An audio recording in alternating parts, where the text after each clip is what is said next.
Also was on the score sheet in the first half. England will be still questions of potential title winners. Oh!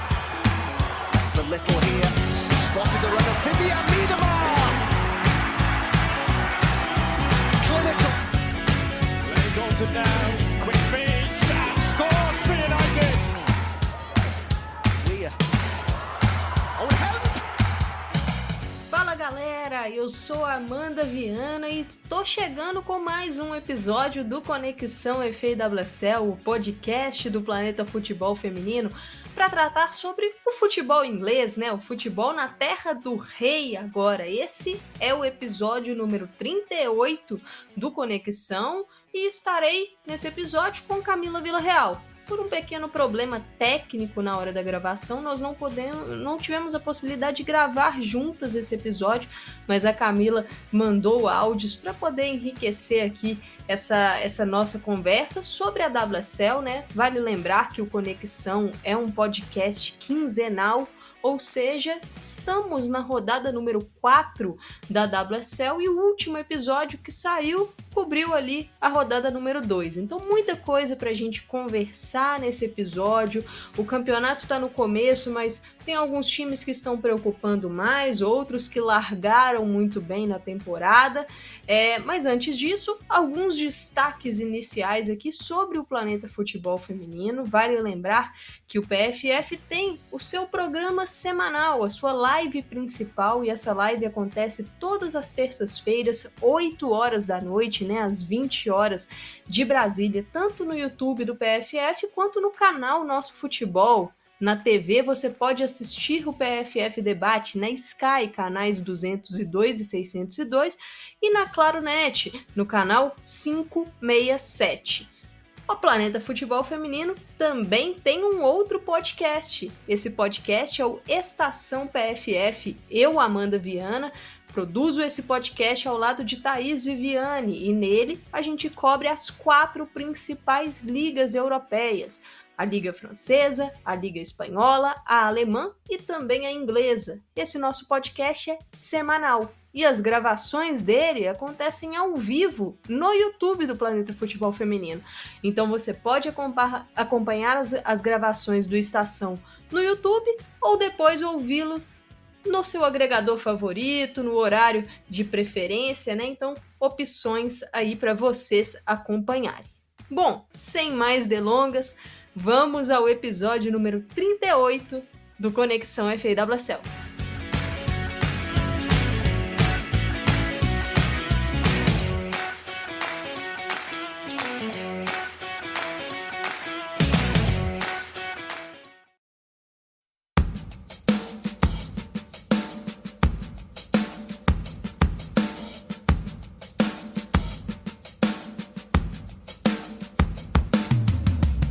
Começar esse nosso episódio, né, já que a última vez que nos encontramos foi há 2 semanas, vou passar aqui a classificação do campeonato inglês.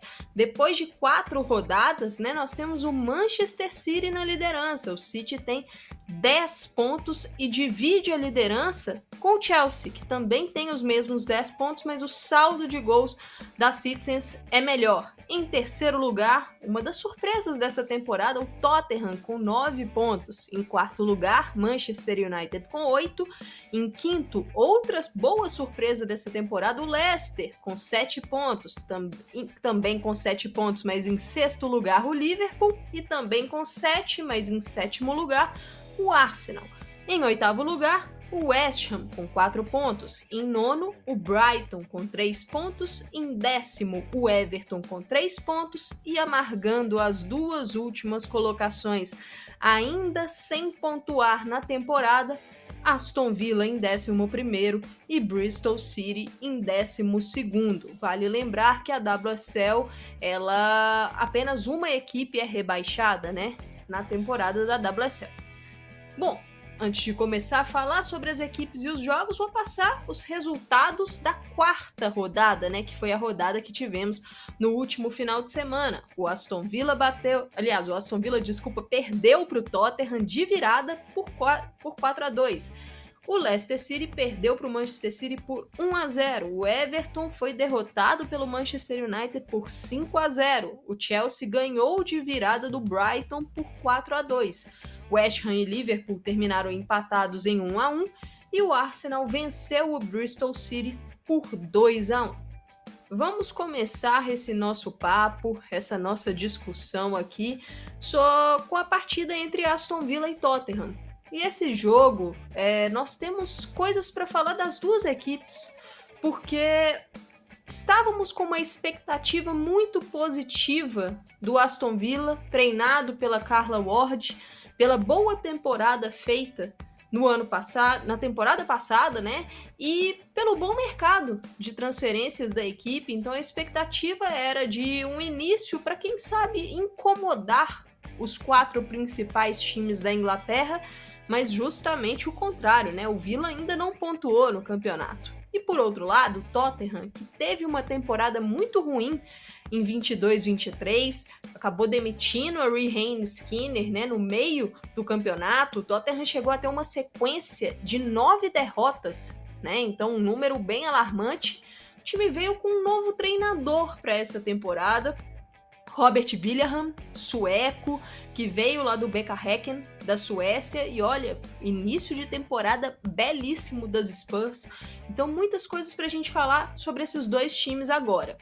Bom, vamos começar com o Villa, né? Porque é uma decepção, realmente, não tem conseguido ter consistência nos jogos, algo que sobrou para o Aston Villa na temporada passada. Vinha sendo um time muito competitivo durante 90 minutos, que, lógico, usava muito os gols da Rachel Daly para vencer as suas partidas, mas tinha ali um sistema defensivo competente que conseguia minimizar pontos positivos dos seus adversários. Não é isso que a gente está vendo nesse início de temporada. O Aston Villa, ele tem a segunda pior defesa da WSL, né? Divide esse posto com o Brighton, 10 gols sofridos. A pior defesa é do Bristol City, que sofreu 14 gols no campeonato já.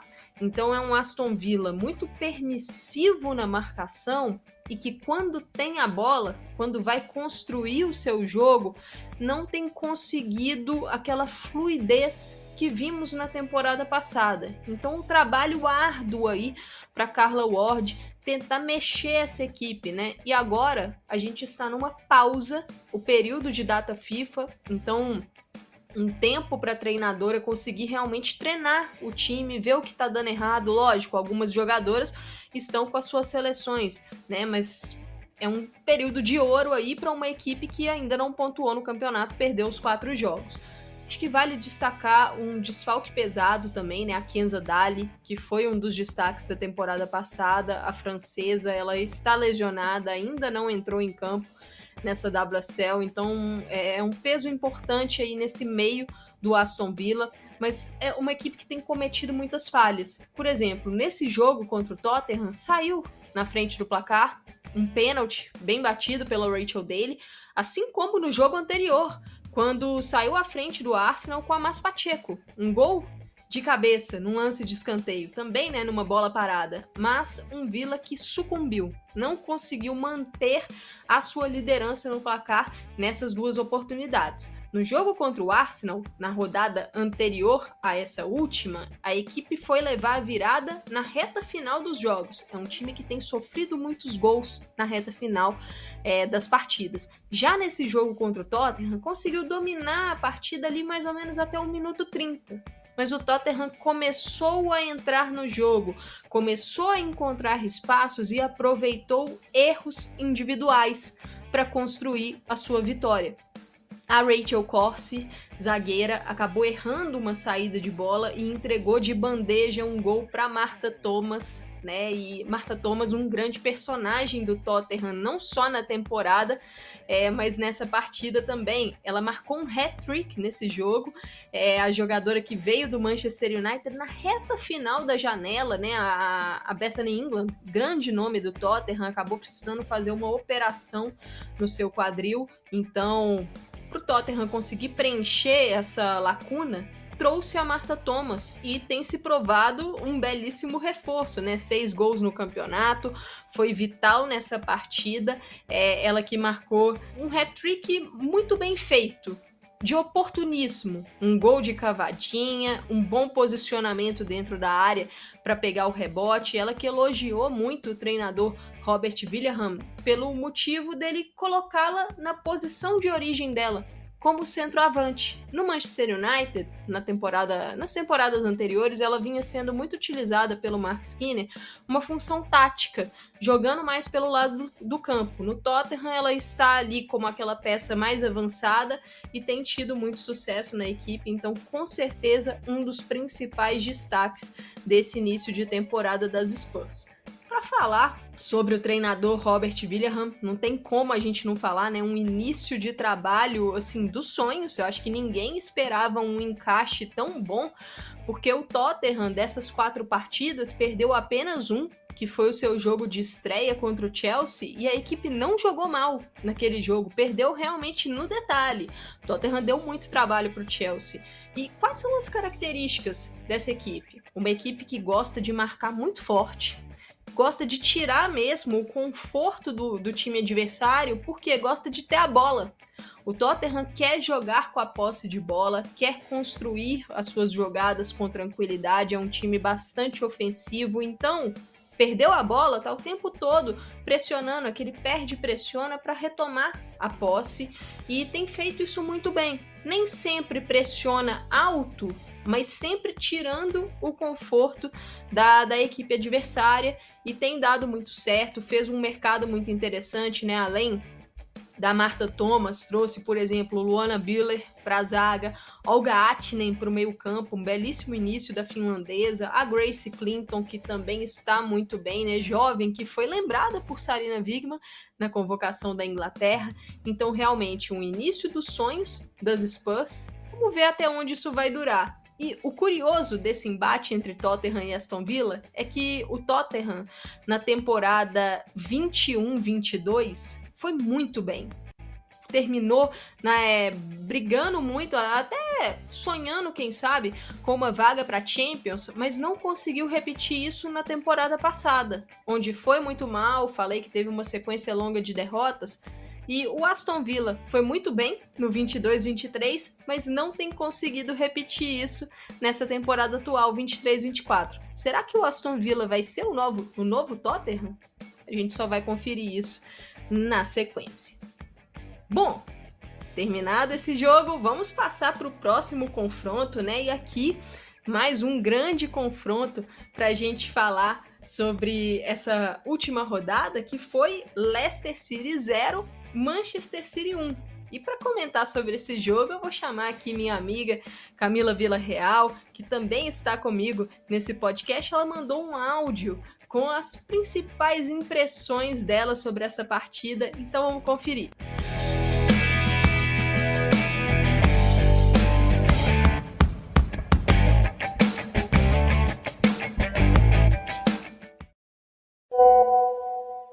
Olá, amigos do Conexão. Olá, Amanda. Sempre um prazer estar aqui participando desse podcast maravilhoso.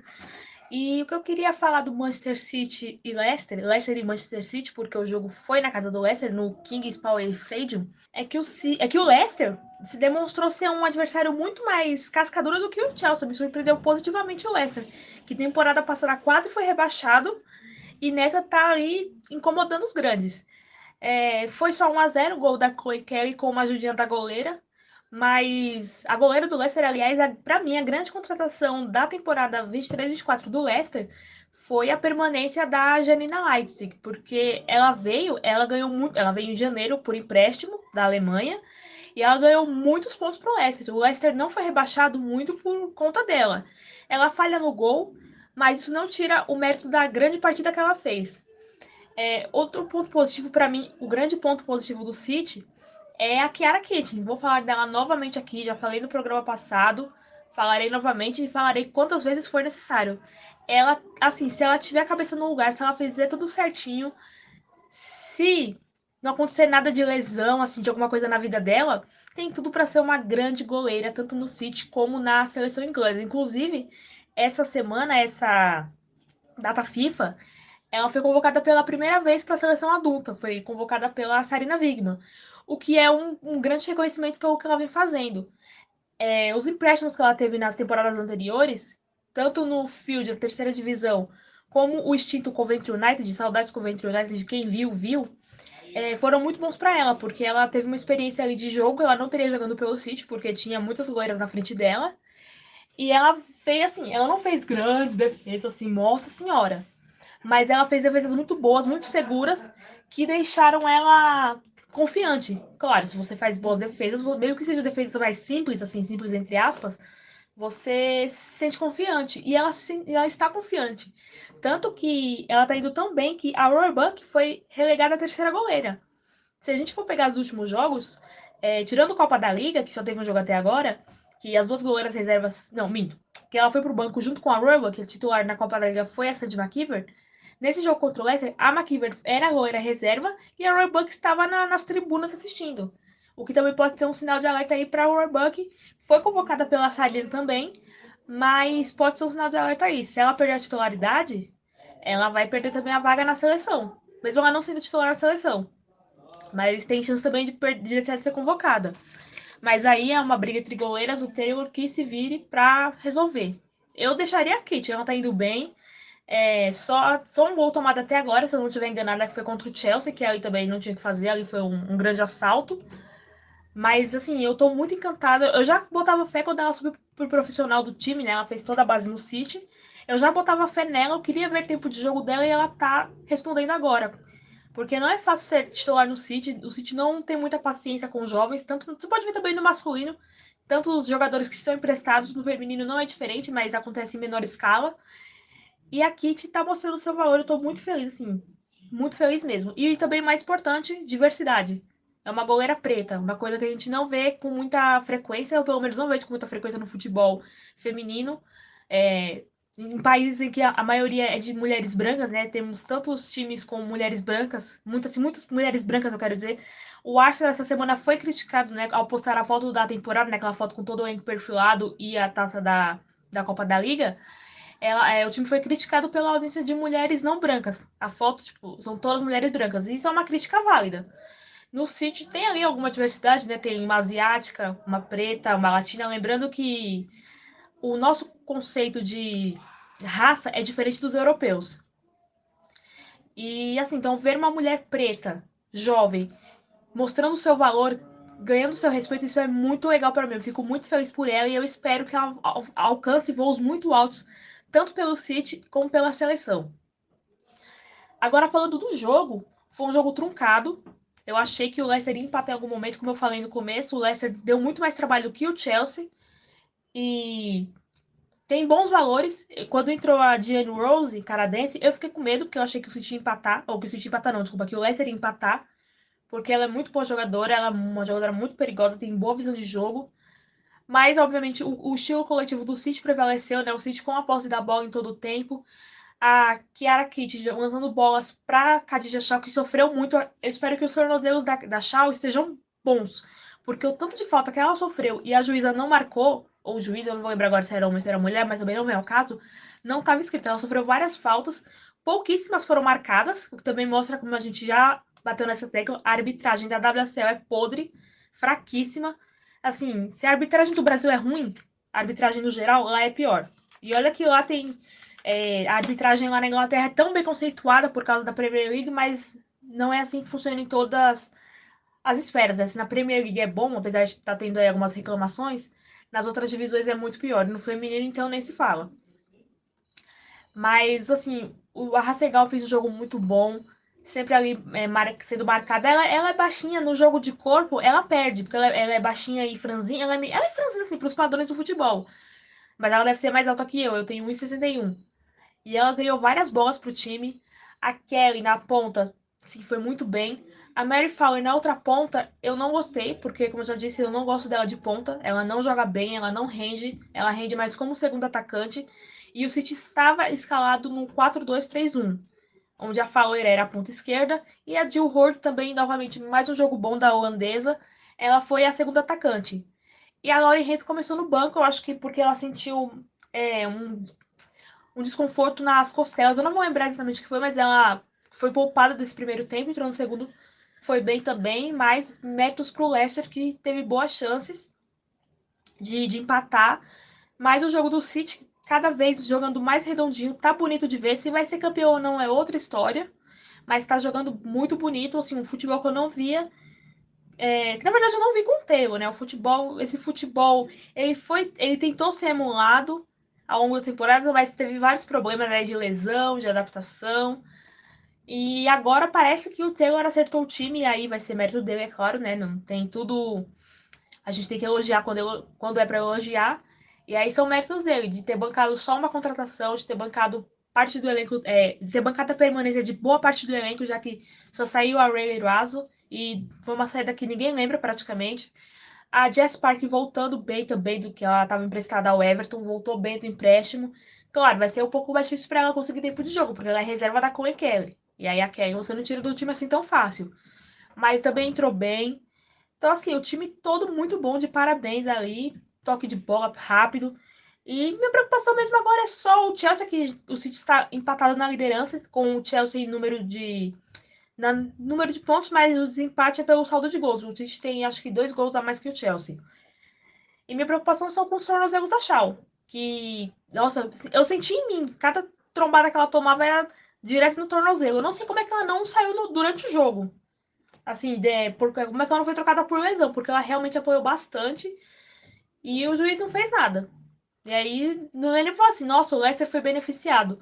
Pode ser que tenha sido beneficiado, já que pelo menos ali uma expulsão tinha que ter rolado. Mas nem mesmo amarelo ele deu.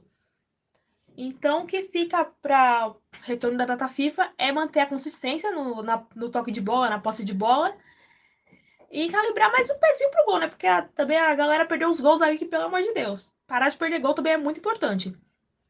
E a nota, ainda falando na Shaw, né? Que ela teve, agora vai ter a data FIFA, né? A gente entrou em data FIFA, e a Jamaica não vai jogar, a Jamaica está em greve, devido não ter recebido os pagamentos relativos à Copa do Mundo e diversos outros problemas internos entre o elenco feminino e a federação. Então, todo mundo que foi para a Copa, as 23 jogadoras, não vão entrar em campo nessa data FIFA. Pode ser que a Jamaica convoque outras. Eu não vi essa parte, então não posso afirmar se vai ter uma outra convocação. Mas as 23 que foram para a Copa estão de greve. Então, isso é ruim, é óbvio, né? As jogadoras estão lutando. Assim, a greve é ótima para jogadoras. Mas é ruim porque não vai ter futebol. A gente não vai ver jogos. Poderia até ter um Brasil e Jamaica, como a Cynthia Barlen comentou no Twitter dela, que vai ter 2 amistosos Brasil e Canadá. E Brasil e Canadá é uma coisa meio Chaves, que todo mundo assiste sabendo como é que vai acabar. E meio que enjoa, né, uma hora? Por mais que Chaves não enjoe, Brasil e Canadá uma hora enjoa. É compreensível porque não vão ter mais possibilidade de amistosos contra europeus, com a Nations League feminina aí entrando em ação, mas só Brasil e Canadá também enjoa.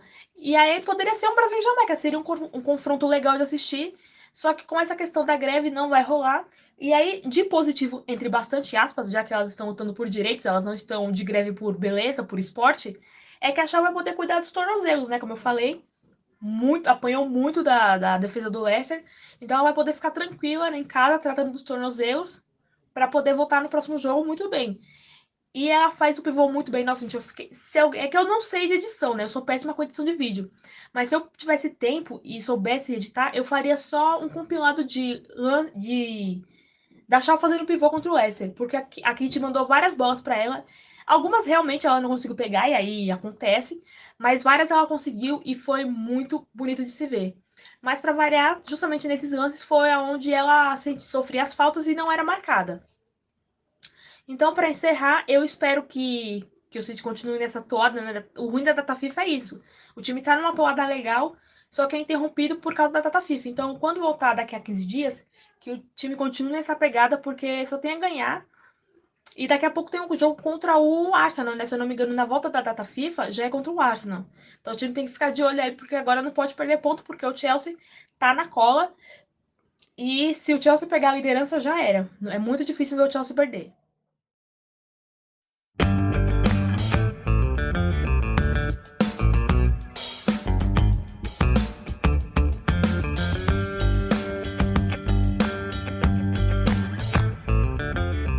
Bom, esse aí foi o áudio da Camila sobre a vitória do City contra o Leicester, e olha, eu concordo bastante com o que a Camila trouxe e achei muito legal que ela pontuou a Kiara Keating como o grande destaque do City, e olha, a goleira tem me impressionado muito nesse início de temporada, primeiro porque ela tá sendo titular. Eu não estava esperando isso com uma equipe que tem Ellie Roebuck e Sandy McKeever, né, no caso, como opções. No início da temporada, eu não estava esperando a Keating como a número 1 do Manchester City. Só que o Taylor tem mostrado um grande acerto com essa escolha, porque o início mesmo de temporada dela tem sido belíssimo, muito segura nas defesas e, na minha visão, uma peça-chave para o início de construção do jogo do Manchester City. Ela é muito importante na saída de bola, tanto que no lance do gol da Chloe Kelly, que deu a vitória para cima do Leicester, o lançamento dela para Bunny Shaw quebra toda a linha de marcação do Leicester. A Shaw faz o pivô, consegue girar e aí desafoga o lance para Kelly. Então a goleira tem sido peça fundamental para a construção de jogo do Manchester City e agora terá sua oportunidade também na seleção da Inglaterra.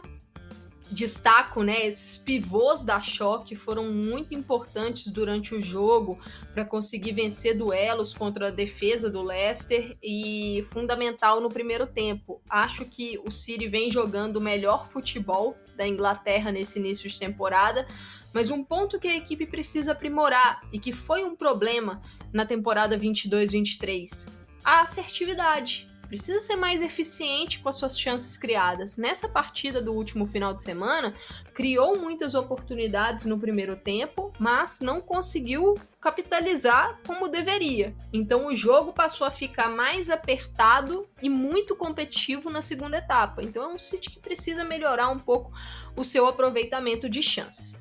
Acho que vale também falar um pouquinho do Leicester, né? A Camila já destacou bem que tem sido um ótimo início de temporada da equipe comandada pelo Willie Kirk. Mais um belo trabalho de Willie Kirk na WSL. E é uma equipe que tá dando gosto de ver o Leicester jogar, porque tem uma ideia de jogo que vai tentando encaixar no modelo do adversário. E o curioso para essa partida contra o Manchester City foi que o Leicester passou a jogar com 3 zagueiras nesse jogo, que não vinha acontecendo durante o campeonato. E a Courtney Nevin, que é a australiana, que vinha atuando como lateral esquerda, por exemplo, nessa partida, ela jogou como uma volante. Então, o Willie Kirk tentando mexer na estratégia para minimizar a produção do adversário, e deu certo. O Leicester fez uma marcação muito forte na saída de bola do City. No início do jogo acabou sofrendo muito com isso, tanto que sofre no lance do gol, porque a sua linha de zaga ficou exposta para as jogadas de velocidade, de atacar espaço. Mas, ao longo da partida, foi ajustando essa marcação, foi tendo compactação também e tirou o total conforto do Manchester City. Então, foi uma equipe muito competitiva. Acho que falta ao Leicester ainda um pouco mais de qualidade na parte ofensiva, na parte de criação mesmo de chances claras de gol. Mas tem sido um início de temporada fantástico das Foxes que tem me impressionado positivamente.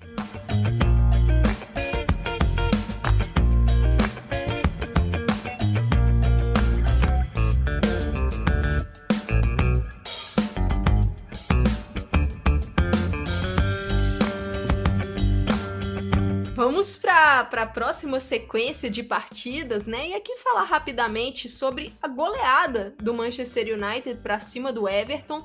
Um início bem complicado de WSL do Everton, né? O Everton que chegou com uma vitória, né, para essa partida contra o Manchester United no clássico contra o Liverpool, né? Venceu o seu rival em Anfield, que recebeu um belo público, mas o Everton não conseguiu levar essa sequência de vitórias para frente. Tem sido uma equipe que peca na consistência. é um Everton que oscila muito dentro de uma mesma partida. Consegue competitividade defensiva em certo momento do jogo, mas depois acaba sofrendo ali com gols em sequência ou com falhas do seu sistema defensivo, e isso tem custado muito caro para as Toffees. O Manchester United teve alguns desfalques importantes para esse jogo, né? Algumas jogadoras ficaram doentes na véspera da partida, incluindo a Jayce. A Jayce acabou não entrando em campo, tanto como Hayley Ladd, Leah Gotto. Então 3 jogadoras, por exemplo, aí do time titular da equipe, né? Então desfalques importantes, mas ainda assim o United conseguiu se recuperar da eliminação na fase prévia da Champions League, venceu por 5-0, Nikita Parris foi bem, chamou a responsabilidade, marcou gols, deu assistência, a equipe deslanchou mesmo no segundo tempo, onde marcou 4 dos 5 gols, mas fez um jogo sólido, uma boa vitória do Manchester United. Vamos falar também sobre o Chelsea, né? O Chelsea que agora divide a liderança da WSL com o Manchester City e venceu de virada o Brighton, né? O Chelsea acabou sendo surpreendido no início do jogo, levou um gol de contra-ataque. E aí a gente tem que falar um pouquinho sobre esse sistema defensivo do Chelsea, né? A Emma Hayes, para essa partida contra o Brighton, ela optou por uma linha de 3 defensoras, com a Millie Bright, com a Kadisha Buchanan e com a Jess Carter. Com a Eve Perissé como ala direita, com a Niamh Charles como ala esquerda, e aí em alguns momentos a Carter fazia a lateral esquerda, né? Era um sistema que, dependendo do momento do jogo ali, ele vinha sendo fluido, mas a transição defensiva, alguns contra-ataques, né, no caso, tem sido uma pedra no sapato do Chelsea, e isso não é de hoje. A equipe tem sofrido um pouco com esses lances, e o gol que sofre do Brighton logo no início, a construção dele é feita pela autora do tento, que foi a Pauline Bremer. E ela carrega a bola com muita tranquilidade, com muita facilidade, faltou pressão na jogadora. E o momento em que o Chelsea corre para trás, ou seja, faz a volta do ataque para a defesa, não está organizado. Muitos espaços cedidos, a Bremer abriu o jogo com a Katie Robinson, que veio a dar a assistência, e ninguém acompanhou a Bremer. Ela infiltrou com muita facilidade. A Sjoeke Nüsken e a Sophie Ingle voltaram ali, são as 2 peças de marcação no meio campo, elas voltaram de forma lenta, estavam perdidas no lance. E por que eu estou destacando muito esse lance aqui? Porque vem sendo, como eu disse, um problema frequente para essa equipe do Chelsea. Então, esse equilíbrio defensivo, a Emma Hayes ainda precisa encontrá-lo, né? Ainda é algo que o Chelsea está em busca. Mas se teve essa dificuldade defensiva, eu acho que a gente pode passar agora para o ponto positivo, e foi o ataque. Ofensivamente, na minha visão, o Chelsea fez a sua melhor exibição. Na terceira rodada, as Blues venceram o West Ham por 2-0, gol da Sanquer, e no final, gol da Erin Cuthbert, mas o gol da Cuthbert só veio lá no minuto 90. Então foi um Chelsea que custou muito a marcar os seus gols contra o West Ham. E preocupou aquela produção ofensiva, porque era um time que estava com muita dificuldade de furar o sistema defensivo adversário. Nesse jogo contra o Brighton, o Chelsea, lógico, teve um pouco de dificuldade de furar o sistema defensivo do Brighton, principalmente no primeiro tempo, né? Porque a Sjoeke Nüsken só empatou o jogo nos acréscimos, né? No minuto 49 da primeira etapa. Mas foi um Chelsea que produziu muito. Foram muitas chances claras de gol. Pecou um pouco na finalização, né? Naquele acabamento final. Mas a melhor jogadora do primeiro tempo disparado foi a goleira do Brighton, a Sophie Bagley. Então, acho que isso mostra um pouco, reflete um pouco que o ataque do Chelsea se encontrou. A fase ofensiva do time se encontrou, que não vinha acontecendo com tanta facilidade nesse início de temporada. Então fica aí esse alento para a torcida das Blues. E um ponto muito importante desse jogo foi justamente a alemã, a Sjoeke Nüsken, que terminou com um hat-trick e uma assistência, né? Ou seja, ela esteve envolvida em todos os 4 gols. A Nüsken, que vem sendo utilizada pela Emma Hayes como uma meio-campista, e no primeiro tempo ela jogou ali como uma volante, ao lado da Sophie Ingle. Já na segunda etapa, a gente vê a Nüsken aparecendo, pisando muito na área. Mas ela pisou na área, né, na primeira etapa, ela fez infiltrações, mas na segunda etapa ela jogou praticamente como uma armadora. Então mostrou uma faceta diferente, né, da alemã, e ela foi muito bem, teve uma eficiência fantástica, então um bom jogo dela na fase ofensiva. Eu acho que defensivamente, assim como o resto do time, ainda precisa evoluir bastante. Agora, para falar rapidamente sobre o Brighton, é um início de temporada muito abaixo de uma equipe que, pelo menos eu, né, a Camila até falou um pouquinho sobre o Brighton, mas pelo menos eu esperava mais, porque fez um mercado muito interessante, terminou numa nota positiva a temporada passada, né, com a Mel Phillips no comando do time, então eu esperava mais competitividade. Defensivamente é um Brighton que tem dado espaços para os seus adversários, já sofreu 10 gols no campeonato.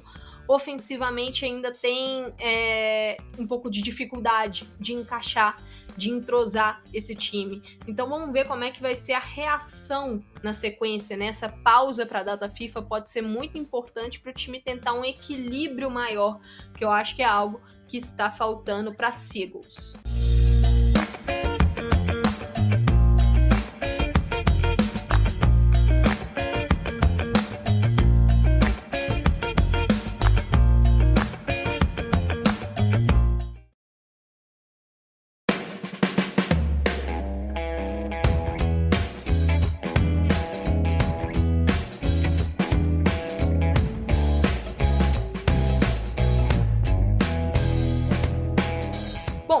Vamos então para a próxima partida, né? O duelo entre West Ham e Liverpool. Esse jogo ficou empatado em 1-1. Um jogo que foi muito travado, muito truncada essa partida, né? As duas equipes basicamente espelhadas em campo, com 3 zagueiras.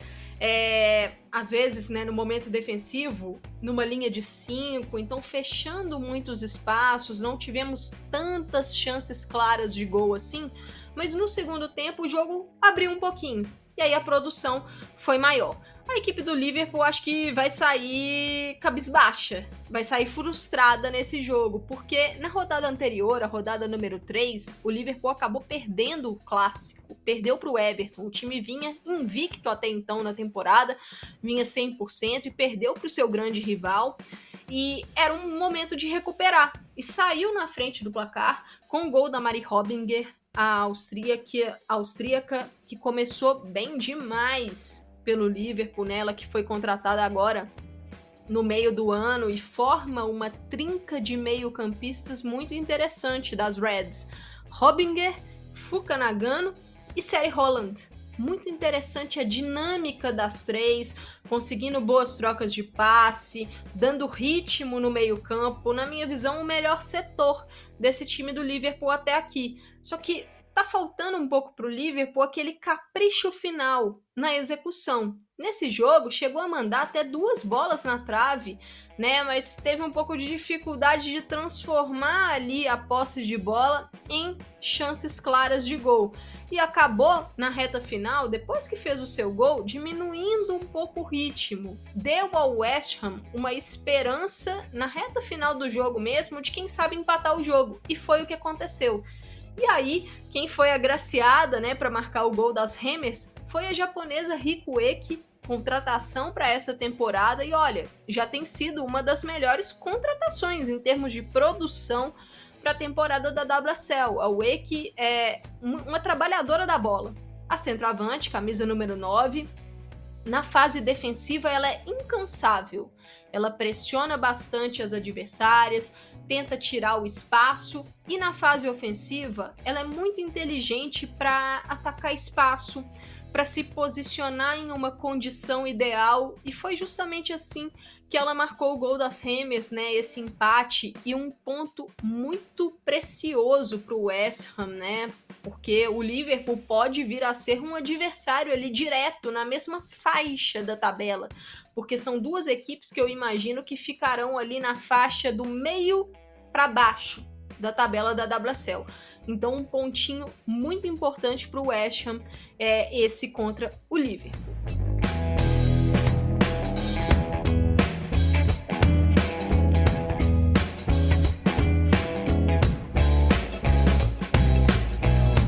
Agora vamos para o último jogo da rodada, a partida entre Bristol City e Arsenal. E aí eu acho que vale contextualizar como Bristol City e Arsenal chegaram para esse jogo, né? Porque na rodada número 3, o time do Arsenal conseguiu a sua primeira vitória na WSL quando bateu de virada o Aston Villa, uma virada heróica, né? Acho que dá para dizer aqui, porque o Arsenal estava perdendo esse jogo até o minuto 92, quando fez um gol com a Katie McCabe, e aí virou o jogo no minuto 94 com a Alessia Russo. Então, não é o início ideal de campeonato que a torcida Gunner estava esperando. Já o Bristol City foi goleado pelo Manchester City por 5-0, arrasador no primeiro tempo. 5 gols desse jogo foram no primeiro tempo. Então, o Bristol City que chegou para o duelo contra o Arsenal com uma defesa muito vazada, um time com dificuldade de competir, e o Arsenal chegou um pouco mais aliviado com a sua primeira vitória no campeonato. Dado esse contexto, a partida foi disputada no estádio Ashton Gale, o estádio principal do Bristol City, que teve 12.008 torcedores presentes, então um público muito legal, o clima no jogo, né, tava muito interessante, e a torcida realmente impulsionou o time, acho que deu foi uma ambientação diferente para o jogo, e foi muito legal para quem estava assistindo esse confronto. Para falar um pouco sobre essa partida, o Arsenal vem tendo muitas dificuldades nesse início de campeonato para furar os sistemas defensivos adversários. Em grande maioria, as equipes têm jogado contra o Arsenal com uma linha de 5 defensoras, ou seja, 3 zagueiras, e as alas se alinham às zagueiras, fechando muito essa área, fecham o espaço também com as meio-campistas, ou seja, protegem muito o setor central do campo. E o Arsenal tem encontrado muitos problemas para furar essa forte marcação que os seus adversários têm colocado. E aí a gente tem que olhar também para o Arsenal, né? O Jonas Eidevall ainda não conseguiu encontrar o seu 11 ideal. Problemas, acho que em todos os setores do campo aqui nesse início de temporada. Na defesa, e aí eu digo na fase ofensiva primeiro. Na defesa, o time, se a gente for considerar a temporada 22-23, tinha 2 das principais zagueiras construtoras do mundo, Leah Williamson e Rafaele.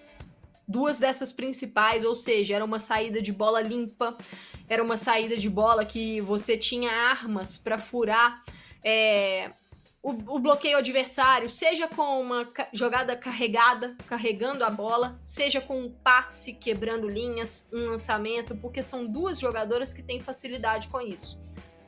Com a perda da Rafaele, que saiu, foi para o Orlando Pride, e com a Leah Williamson, que ainda está recuperando da lesão no ligamento cruzado anterior do joelho, o Arsenal não tem nenhuma outra grande zagueira construtora no elenco. A Laia Codina, apesar de ter facilidade no passe pela sua formação com o Barcelona, ela não é uma exímia construtora. A Lotte Wubben-Moy, idem. Jen Beattie, a mesma coisa.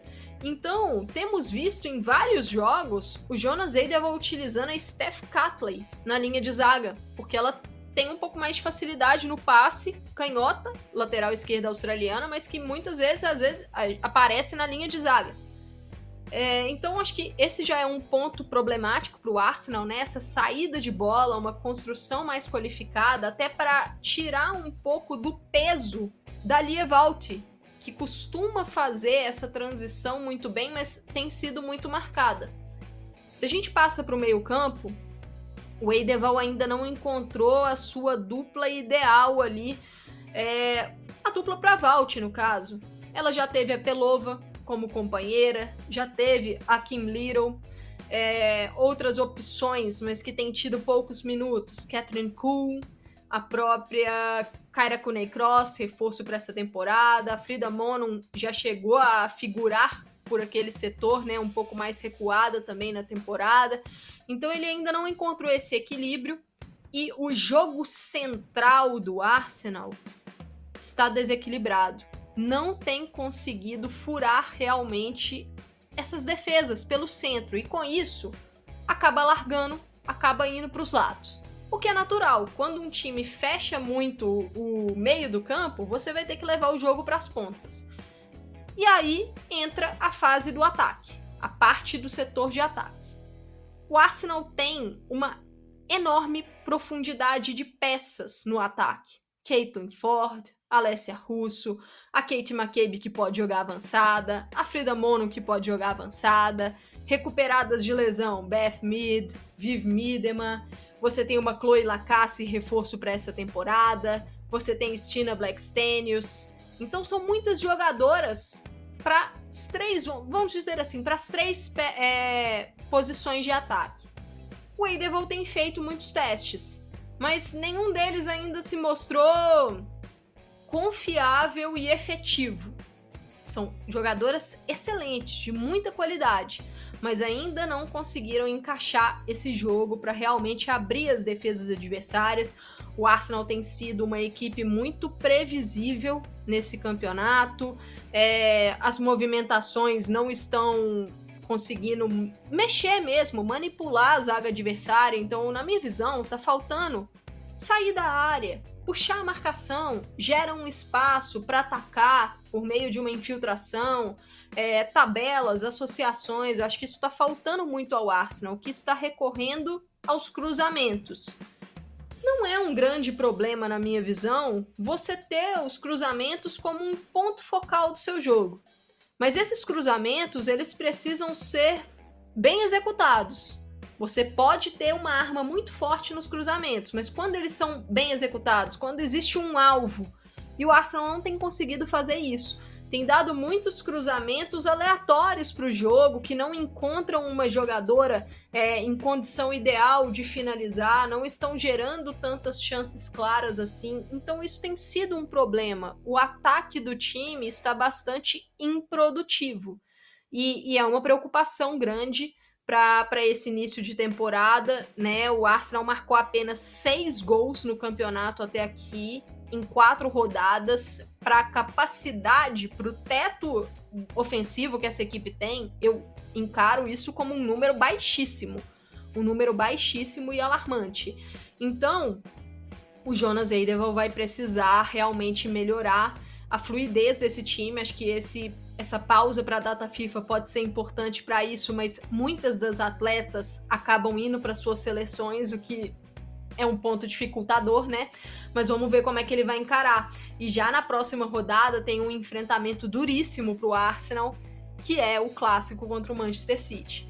Bom, eu vou fazer mais um apontamento sobre o Arsenal, que eu achei bastante interessante. Na coletiva pós-jogo, a declaração do Jonas Eidevall para o Tim Stillman sobre a Katie McCabe.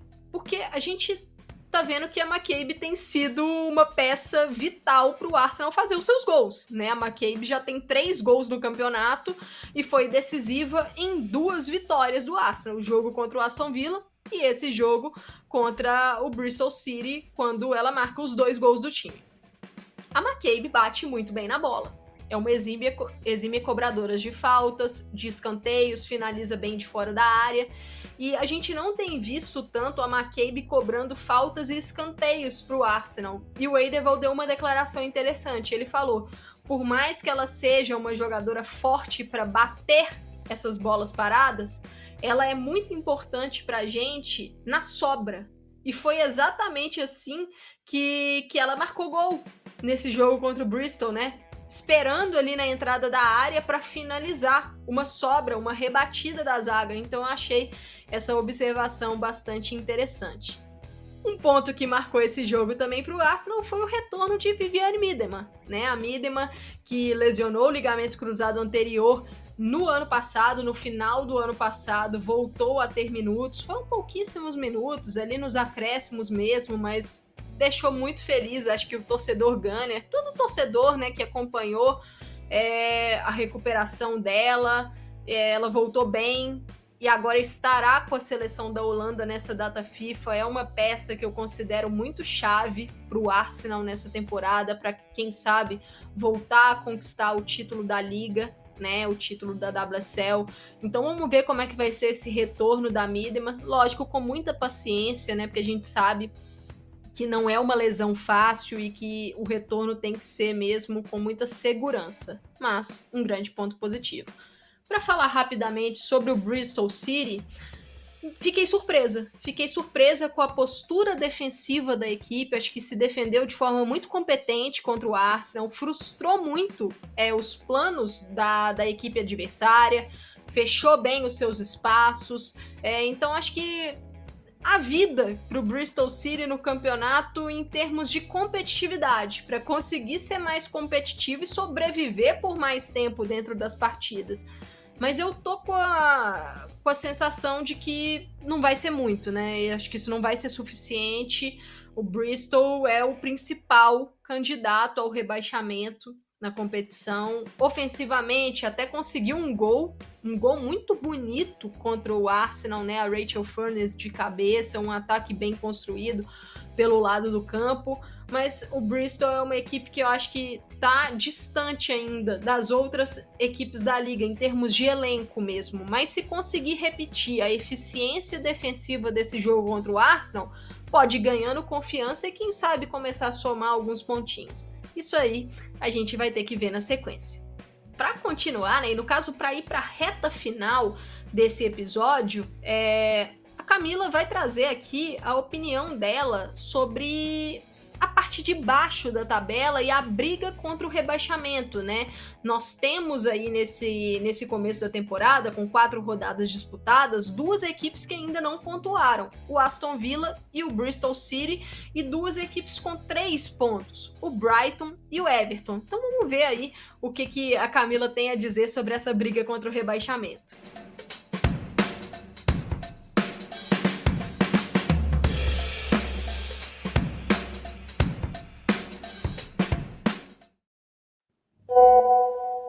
Olha, Amanda, sinceramente, a sorte dos times da Women's Super League é que só tem uma vaga para rebaixamento, que já é do Bristol. O Bristol, infelizmente, vai ser o efeito gangorra, que fala? O efeito gangorra, que sobe e desce? Eu acho que é isso. Porque o Bristol acabou de subir, fez ali um mercado honesto, mas não tem a mesma força dos demais, nem mesmo os de meio de tabela. Então o Bristol, para mim, é o que vai ser rebaixado. E se tivesse uma segunda vaga de rebaixamento, ela estaria dividida entre Everton, Brighton e Aston Villa, que tiveram começos péssimos. O Everton já até esperava, porque a temporada passada foi horrível e só tá repetindo a dose. Mas Brighton e Aston Villa, assim, eu realmente não esperava. Eu não esperava eles na liderança. Não esperava esses 3 disputando a liderança. Mas não esperava eles com um começo tão ruim, com mercados tão bons que fizeram. O Villa trouxe Ebony Salmon, o Brighton trouxe Pauline Bremer, que em condições de jogo, né, ela tem problema ali com lesões, mas em condições de jogo ela joga muito e não consegue engatar vitórias. Tudo bem, ainda é começo de temporada, tudo. A gente tá gravando aqui, é 24 de outubro, ainda tem bastante coisa para rolar, mas a situação desses 3 times é muito preocupante. Então, assim, a sorte desses 3, principalmente, Brighton, Everton e Villa, é que só tem uma vaga de rebaixamento e essa é do Bristol, a não ser que aconteça um milagre. Então, o Bristol vai ser rebaixado. Mas a situação desses 3 aí é de abrir os olhos. Eu não sei precisar o que tá acontecendo neles, se é os treinadores. Eu não acho os treinadores dos 3 times ruins, mas o trabalho tá muito aquém do esperado em ambos casos. Bom, Camila falou sobre essa briga aí na parte de baixo da tabela, nesse inicinho de WSL, então vou passar aqui as próximas rodadas do Aston Villa, porque o Villa começou muito mal o campeonato E depois dessa pausa para a data FIFA, na rodada número 5, o Aston Villa vai enfrentar o Chelsea. Confronto duríssimo, né? Ou seja, o Villa pode ter aí 5 derrotas consecutivas na WSL, mas depois desse jogo é uma sequência favorável para o time. Pega Bristol, pega West Ham e pega Everton. 3 equipes que acho que a vitória é possível para o Aston Villa. Então o Aston Villa tem possibilidades de, nas próximas 4 rodadas, conseguir uma boa pontuação, pelo menos para tirar essa pressão de parte de baixo da tabela. E aí o outro time que eu queria destacar aqui é o Brighton, porque esse começo do Brighton tem sido complicado, apenas 3 pontos, e as próximas 3 rodadas da equipe serão dificílimas. Na 5ª rodada, o Brighton recebe o Manchester United. Na 6ª rodada, o Brighton visita o Manchester City. E na 7ª rodada, o Brighton recebe o Arsenal. Ou seja, 3 confrontos pesados para um time que só tem 3 pontos na temporada. Então, acho que vale o alerta. Vale abrir o olho, e o trabalho da Melissa Phillips vai precisar deslanchar para o time conseguir jogos mais competitivos nessa sequência.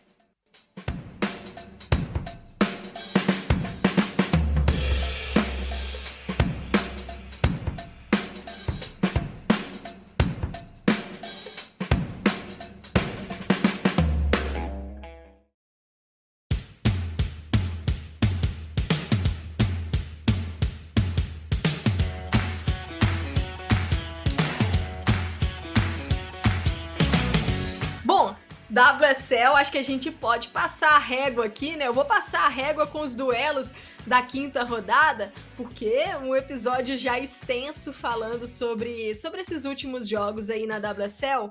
A 5ª rodada só vai acontecer lá no dia 4 de novembro, né? Após a data FIFA, e no dia 4, 9h30 da manhã, o Aston Villa recebe o Chelsea. Esse jogo é no sábado, o jogo isolado no sábado. No domingo, o domingo vai começar com um jogaço. 9h30 da manhã, Arsenal e Manchester City, o principal jogo da rodada. Às 11 da manhã no domingo, o Tottenham enfrenta o Everton e o Liverpool enfrenta o Leicester. Meio-dia, o West Ham recebe o Bristol City e, para fechar a rodada, 3h45 da tarde, o Brighton recebe o Manchester United. Essa é a próxima rodada, né? A rodada número 5 da WSL.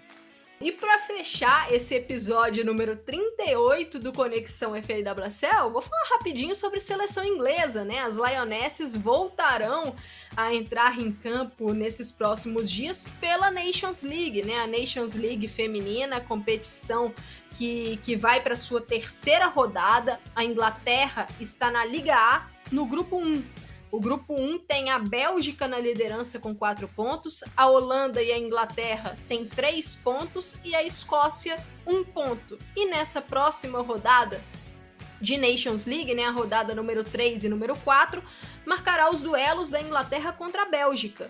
Na sexta-feira, dia 27, às 3h45 de Brasília, né, da tarde, a Inglaterra vai receber a Bélgica.